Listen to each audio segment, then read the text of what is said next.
to Shattering Myths. I'm your host, Yahowah. We're on the phone with Paul, who is calling in from Ontario. And Paul's last question was, how is it possible that so many people have been deceived by Paul, and how I alone seem to be able to see through the fog of Paul.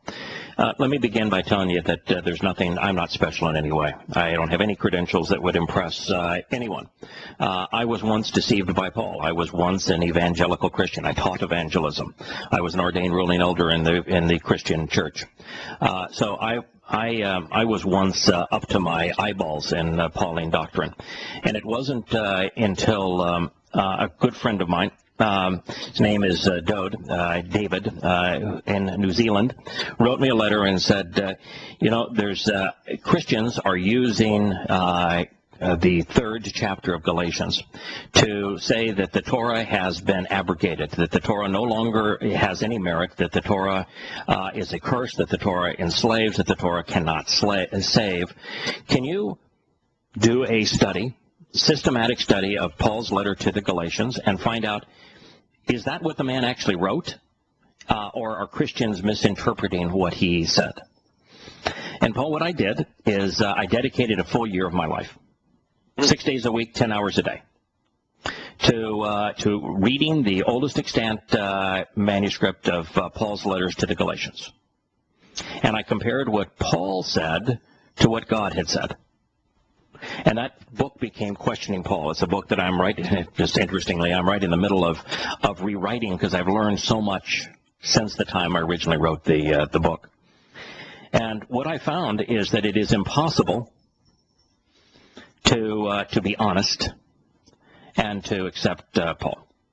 Now, I told you that I would answer the question for you as to how few people know the truth, have actually availed themselves of the covenant, its terms and conditions as they are presented in the Torah. And I told you that God answered that question. It's not an answer that people are comfortable with, but both Yahowah and Yahusha answered the question. Yahowah specifically, Yahusha less specifically. This is what God said. Now, this is something he etched in stone. It happens to be at the end of the second of three statements that Yahowah wrote on the first of two tablets. He said, but I will genuinely act, and I will actually engage to literally prepare, perform, and produce unmerited and unfailing mercy, unearned favor, and undeserved kindness on behalf of thousands who move toward me and who love me, and also who approach me by closely observing and carefully considering the terms and conditions of my covenant. That is from Shemoth. These are the names, Exodus 26. So God answered the question. He said thousands. Do you know what percentage 1,000 is amongst billions? And there are 7 billion people on Earth today. What percentage is thousands amongst billions? Well, very small. 1 in a million. 1 in a million. You would have to assume by this statement that the number of people who know what we're talking about right now is right around 7,000, since there's 7 billion people on the planet today. I know many, many hundreds, if not 1,000 or so, that know what I'm sharing with you. And it's not hard to know. It's actually extraordinarily easy to know. But here's the problem. And this answers the second part of your question. Then we'll turn to what Yahusha said on the same issue in terms of quantity. Is that when I was religious, I acted like every religious person who writes me. And I've received tens of thousands of letters over the last 10 years from religious individuals. And they're all the same. They're just like I was. Religious individuals are almost universally allergic to evidence and reason. Even God's own testimony is rejected by those who are religious because God's own testimony is opposed to their religion. And religion opposes evidence and reason when it is adverse to the faith. And so most religious people, even with an emphatic statement like the one that I just read to you from Habakkuk, I mean, that's a slam. There is no arguing with that. It means that Paul's letters are a plague of death and that you ought to reject them. There is no question that that's what God said. And yet, if I were to share that with a religious individual, rather than saying, wow, which was your response, they would reject it. They would call God's own words trash. Now, here's what Yahowah said on the same topic. He said, this then actually and presently is the Torah and the prophets. Under the auspices of free will, you should choose at some point in time to enter, personally engaging by moving through the narrow, the specific, the seldom tread, and exacting door. Because broad, man-made, and crafted, you heard the word broad, right, in Yahowah's testimony, because broad, man-made, and crafted to be open is the door, and spacious is the way which misleads and separates unto utter death and destruction. Mm-hmm. And a great many are those who are influenced into moving while suffering the consequences of entering through it. Certainly, the specific doorway has strict requirements. It is narrow, it is seldom tread, and it is an exacting passageway. And it completely goes against the crowd to the point of persecution. The one way which leads, separating those guided unto life, but there are very few finding it. So God indirectly said, yeah, there's a broad popular way, and it leads to death. That means that it is impossible for the world's most popular religion, 2.5 billion strong, Christianity, based on Paul's letters, it is impossible for it to be the way to life when God said, no, the popular way leads to death.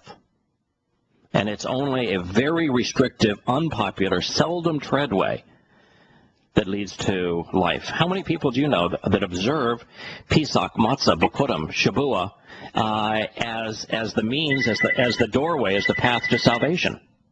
Yeah, not too many. Not too many.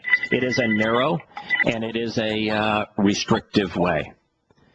And so right after that, this is what Yahowah said, and it is so telling. He said, at the present time, you should all be especially alert, being on your guard, by closely examining and carefully considering thereby, and turning away from false prophets.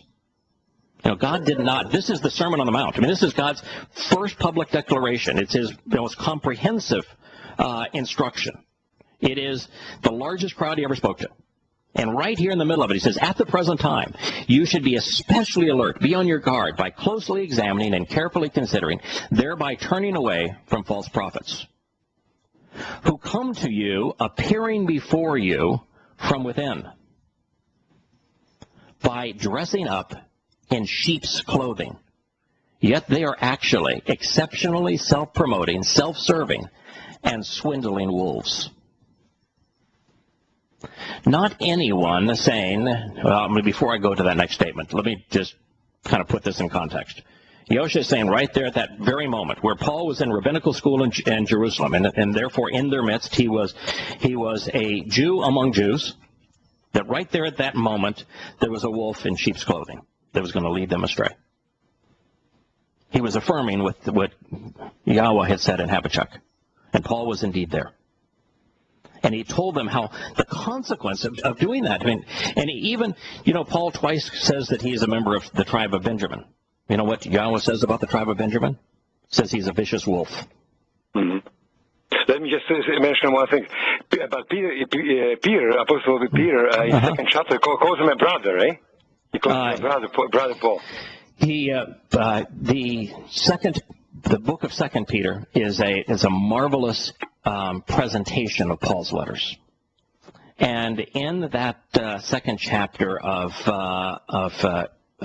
Shimon, which means he listens, he refers to him as a brother only in the sense that they are both Hebrew, they're both Jewish, they're both Yehudim. Then what he does is he says the letters that Paul wrote, and he speaks specifically of the letter to the Galatians. He said it is deceptive. It uses circular reasoning. It is extraordinarily beguiling. He says, like all of Paul's letters, are exceptionally beguiling, and you ought not listen to him. Oh. Yeah.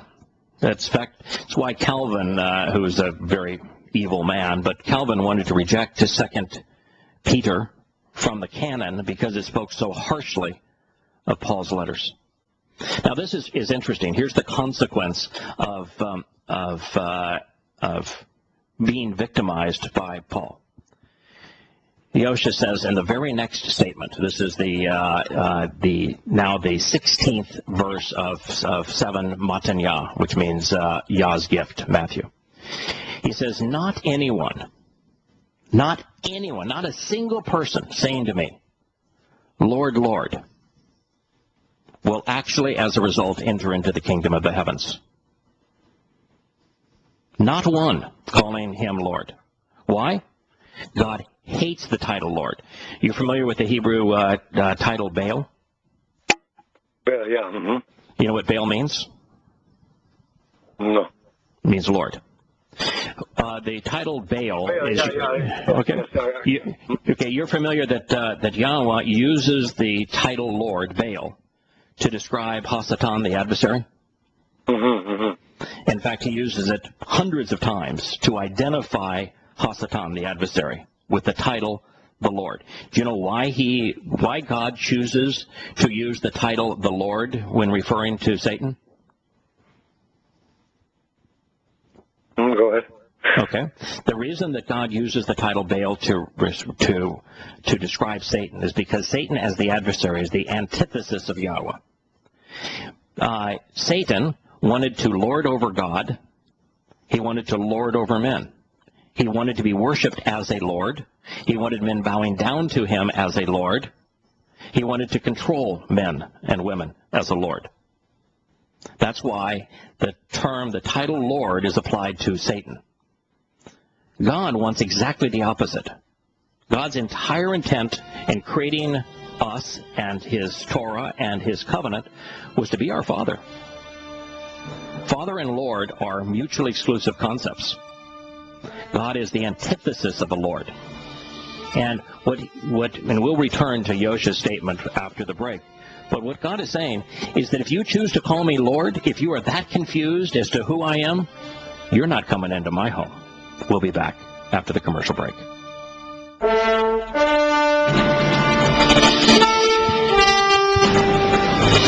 Hello and welcome back to Shattering Myths. I'm your host, Yahowah. We're having a conversation with Paul, who is calling in from Ontario. And we're now considering Yahowah's Sermon on the Mount. In this particular statement, Paul, Yahowah was making a contrast that is probably the most important contrast we can possibly make. If we worship God, if we view God as a Lord, then we do not know him. Because God's whole concept is he got down on his knees to lift us up. He paid the price to make it possible for us to be his children. All he wants is to be our Father, and to be the Father of the covenant children, and Lord and Father are the antithesis of one another. So Yahowah is saying here, if you've been so confused by Paul that you're going to refer to me by the adversary's title, then you don't know me. And if you don't know me, you're not coming into my home. So he says, not anyone, not a single person saying to me, Lord, Lord, will actually, as a result, enter into the kingdom of the heavens. Now, as is the style of both Yahowah and Yahowah, because they speak with one voice, God not only tells us the consequence of doing stuff that's counterproductive, he also tells us how we go about availing ourselves, capitalizing on what he's offering. So what does he conclude this with? He says, but by contrast, the one presently acting upon the purpose and the desire of my Father, the one who is in the heavens. So he is now contrasting the Father with Lord. They're opposites. No father can be a Lord. No Lord can be cast in the role of loving Father. You worship lords. You enjoy a family relationship with the Father. The Father serves his children. The subjects serve the Lord. They're opposite concepts. Now, how would one go about, if you wanted to know the will, the desire, the purpose, the mindset, the design, the resolve, the intent of the Father, where would you go to find that? To His Word. Yes. And His Word begins with a book we know as the Torah, right? Yes. In fact, the summation, the totality of Yahowah's Word, where He speaks to us in first person, is the Torah, prophets, and Psalms. Would that not be true? Yes. Yeah. So that's the place you would have to turn to find His will. And His will is for us to embrace the terms and conditions of the covenant so that He, as our Father, can lavish the benefits of the covenant upon us. So it's, the answer to your question is, how do I know, and so few people know, is that somewhere along the way, Paul, something triggered in my mind the need to question my religion. And for me, it was a really small thing back about now a decade or so ago, about 15 years ago, I guess now. And that was a little word. It's called Asher. In 2nd Shamuel, meaning he listens, 7:11, right around in that area. If you read your English Bible, it says, speaking of the Masayah, Masayah is his real title, it means the work of Yah. It says that when he sins, I will not spare the rod. Speaking of the Messiah. Well, I read that, and I read it like in 20 different translations, and they all say, when he sins. But if he sins, he can't be the perfect Lamb of God. He's not dying and not, enduring all of this for me. Now, come to find out, God didn't die. That's too is a Christian myth. But I was perplexed. I said, this whole thing is false if that's actually what it says. And I came to study the word Asher. Asher means it's a word that conveys two concepts. One is it ties things together by a relationship, and it speaks of the benefit of that connection. And so what the passage actually says, the statement from God, it says, when sin is beneficially associated with Him, I will not spare the rod. And so He became the Passover lamb. He became yeast on our behalf during unyeasted bread to remove the fungus of yeast from us. God associated our sin with Him, and so that He endured the penalty for those things, the consequence and the penalty of those things on behalf of us. But once I realized that the English translations had misrepresented this concept to create the exact opposite meaning of what was true, it opened the floodgates. I started to question everything. And then when I started to question everything, I said, what I really need to do is to find out, what did God really say? But sharing what I learned in a book called Yahowah. You can find it at yahowah.com. It's free. And in that book, I decided I was going to use prophetic testimony to see if, in fact, God's existence could be proven, A, and B, whether God can be known through His prophetic testimony. And that book, 2,500 pages long, is called Yahowah. And in it, what I found is, boy, God's the opposite of what I was told in religion. He bears no similarity whatsoever to the Christian God. But wow, He's terrific. I really like the real God. We'll return to Shattering Myths in a moment.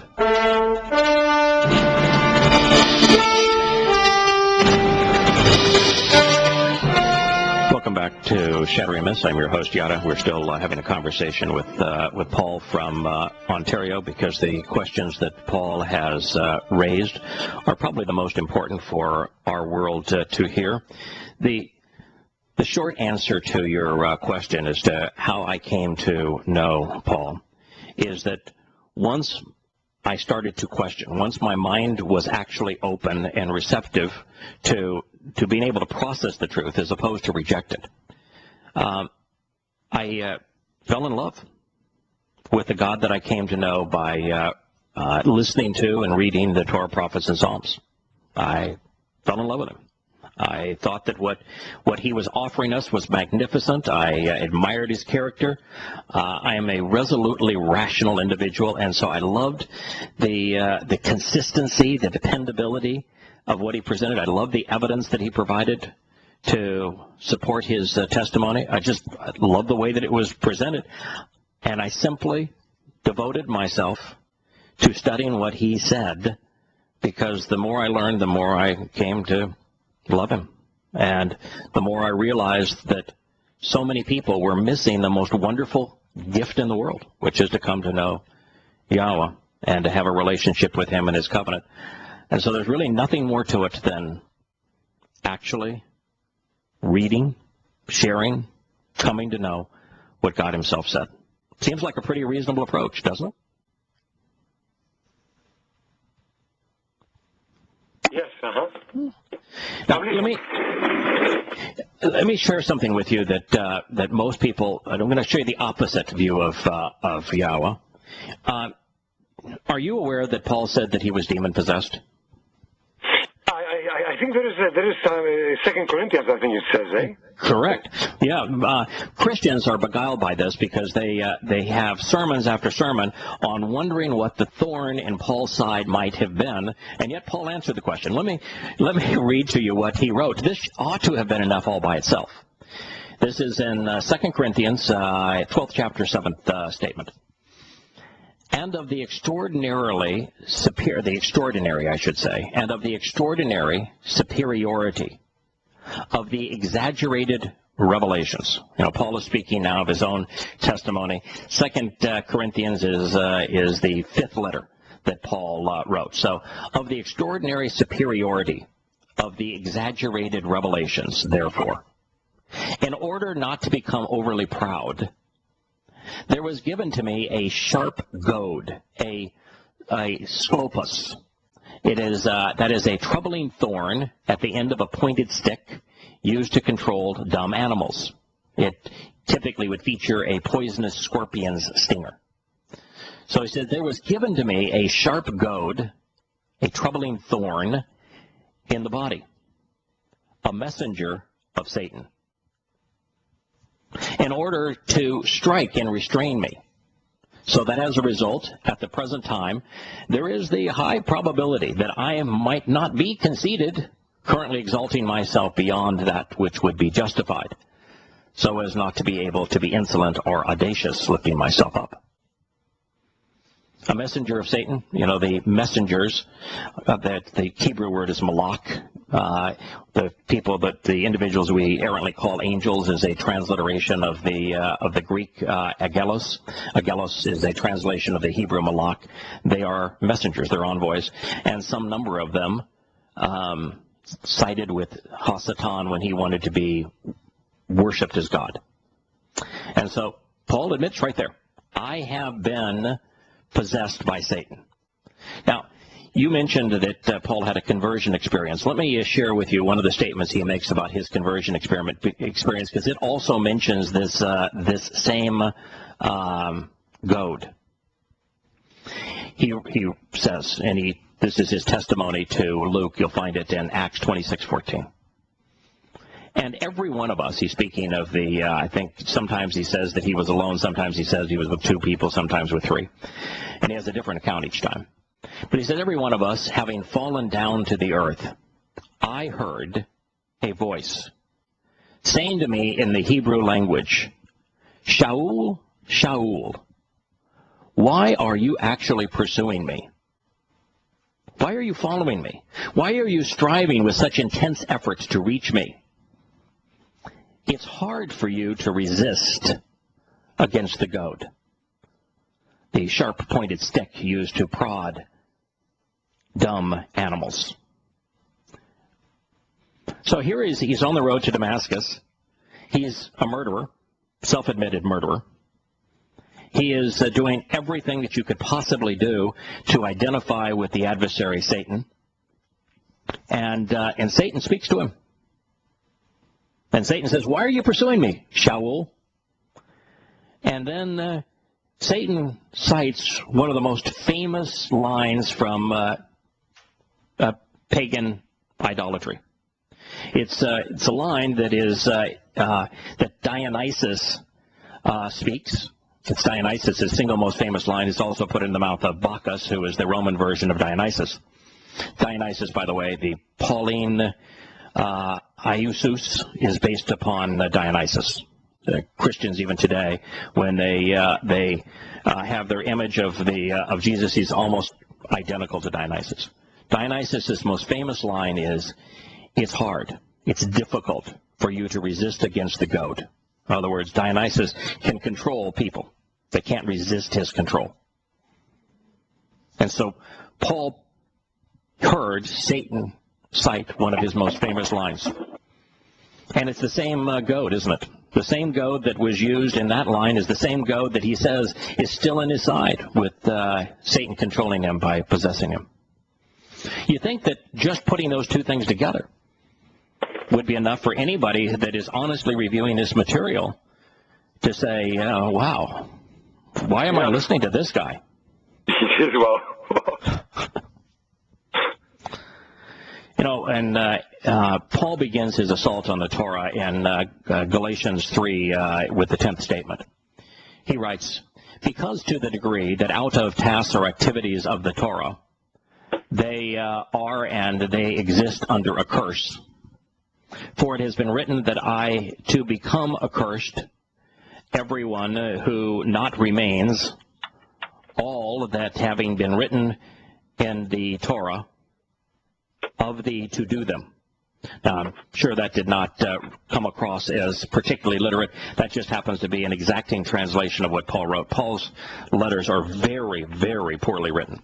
But what Paul said there is that if you're following the Torah, you're under a curse. It's what God, the word he used was katara, something that a supernatural power deploys when he wishes to invoke harm by promoting evil. So, according to Paul, the Torah is God's ploy to harm humankind. And then he quotes a passage out of context, twisting it, which says exactly the opposite. What God says is that the only way that you can be assured of salvation and not being diminished to nothingness is to embrace the terms and conditions outlined in my Torah. God says the opposite of what Paul just cited him saying. Then he says... these are very difficult. These scriptures are always difficult to explain. Yeah, I mean, Yes. I've had so many conversations, and they are just confusing, and I always have a problem with them. Yeah, that's what... One scripture, we had like one scripture, right? The whole Bible, and, a lot of controversy. Yes, yeah, particularly from Paul. And by the way, Bible is the name of a pagan sun goddess. God never uses the term. Yahowah refers to Scripture as the Torah, prophets, and Psalms. Yeah, I'm aware of that too. Yeah. Yeah, and since Paul's... I the term Bible. But... Yeah, and what's interesting is that the Christians will divide it into a New and Old Testament, and yet... that reminds me about the second question. Jesus said, "This is the cup of the new covenant." No, he didn't. So all Christians take as a new covenant. He brought something new. So, no, he didn't. So how do we deal with that? Because that's not what he said. There are first of all, his name is Yahowah, and he's recorded. Right. I agree with that. Right. Yeah, his name is Yahowah. Yahowah means Yahweh saves. As a matter of fact, for anyone who doesn't agree with that, I mean, you do. So I'm just, because we have a large audience where I'm speaking to the audience.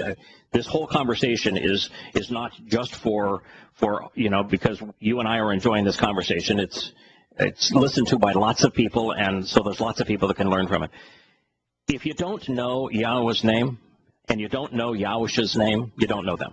It's impossible to know who Yahowah actually is if you don't know his name, because his name identifies who he is and it states why he is here. Yahowah, by his own declaration, is the diminished corporeal manifestation of Yahweh, set apart from Yahweh to serve us. And therefore, his job description, his mission statement is Yahowah, which means Yahweh saves. Yahweh saves, now, yeah. Mm-hmm. Yeah, so there are three accounts of the meal that Yahowah was eating. Do you know what the name of the meal was that he was eating? Because Christians will call it the Last Supper. What was the? Last Supper, right? That was the Passover. That was the Passover. Correct. Because he was going to be the Passover lamb the following day, which is in Hebrew is the same day, because days start at sundown and end at sundown. He could eat the Passover meal with his disciples and still be the Passover lamb on the same day by the scriptural accounting of a day, which begins at sundown and ends at sundown. So he was eating Passover, and he was speaking to his disciples about the two aspects, because Passover, unyeasted bread, and first fruits are all one event. Passover is responsible for us becoming immortal. It solves the penalty, the consequence of sin, which is death. But that's counterproductive unless you avail yourself of the next step, which is unyeasted bread, which makes us perfect. It's God removing the corruption of religion and politics from us with the fungus of yeast. And so Yahusha, once he said, my God, why have you forsaken me?" His physical body, only his physical body, not God, died as the Passover lamb in keeping with the promise of Passover. His soul went into Sheol the following day, separated from God, to pay the penalty of our sin, which is separation from God. And on the following day before sunrise, he became a Bekurim, which is the firstborn child unto Yahweh's family. And his new state was so different than his old state, because now the soul and spirit were reunited, but the only common theme amongst the eyewitnesses that day was no one recognized him. Not even his mother, not even his disciples. But now we're going to consider, there are three accounts of what was said during Pesach Passover. Two of them agree, and one of them differs. So we'll consider that when we return in a moment.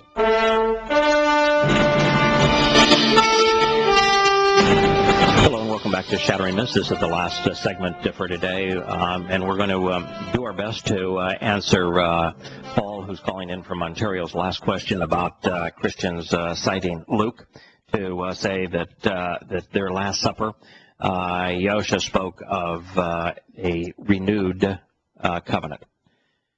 There are three testimonies of what was said in the celebration of Pesach Matzah and Bekurim, and the celebration of the Pesach meal. One of them is found in Matanyahu. Was Matthew one of Yahusha's disciples, Paul? Yes. Okay. Is Matthew's therefore testimony that of an eyewitness? Yes, he was there. Yeah, he was there. I don't know if you know this or not, but Mark was Shimon's, Paul's translator, when Paul spoke to audiences that were either Greek or Roman, Latin speaking. And so Mark is a record of what Shimon Kephesh, Peter, had to say. Was Shimon Kephesh an eyewitness? Yes, he was there too. All right, so he was there too. Both of them exclude the word renewed. The two eyewitness accounts both exclude the word renewed from that testimony. Lucas. Was Lucas there? No. No.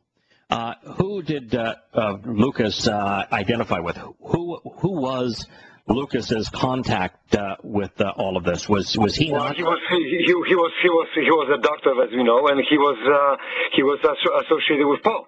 Correct. Correct. So Lucas has it, and the other two eyewitnesses do not. Now, if you were in a court and you had hearsay testimony and you had two eyewitness testimony, if you're the judge, what are you going to do? Are you going to disallow the hearsay testimony, as all courts do, and are you going to embrace the two eyewitnesses? Mm-hmm. Okay, that answers your question. But there's a better way, even beyond the fact that that renewed is not in the context of the two eyewitnesses, and is in the context of the hearsay account. Yahusha spoke of the renewal and the reaffirmation of his covenant. You're probably aware that he did so in a book we misnamed Jeremiah. It's actually Yirmiyahu. It means Yahweh uplifts, in the 31st chapter.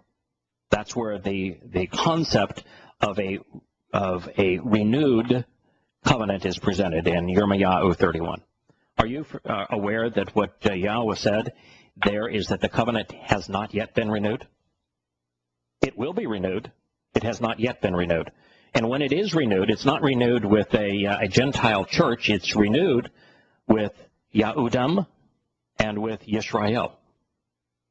And when it is renewed, future date, it's going to be renewed on Yom Kippurim in 2033 in our pagan calendars, year 6000 Yah.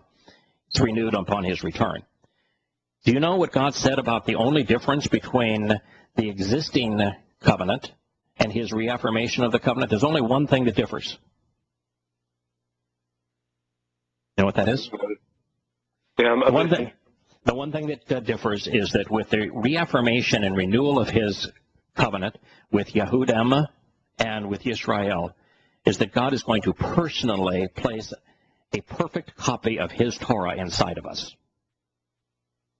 So how can there be... I think Ezekiel talks about too, right? He's going to put his law in our hearts. Right. He's going to literally write a copy of the Torah inside of us. So how in the world could there be this concept of this New Testament that completely annuls the Torah for God to return to completely incorporating the Torah in our lives when his covenant is finally renewed? Isn't that the most ridiculous thought that was even conceivable? Beyond that, there's a reason that God can't write his Torah inside of our hearts now, and the reason that none of us have his Torah written inside of us, have a complete copy of his Torah inside of us. The moment his Torah is actually inside of us, and we can't reject it, and we can't corrupt it, then there is no more free will. I mean, God established his Torah. He says, your choice. Here is my covenant and my Torah. Torah, by the way, means teaching and guidance. It does not mean law. He said, here it is. You can choose to accept it. You can choose to reject it. You can choose to ignore it. You can choose to hate it. Your call. I gave you free will.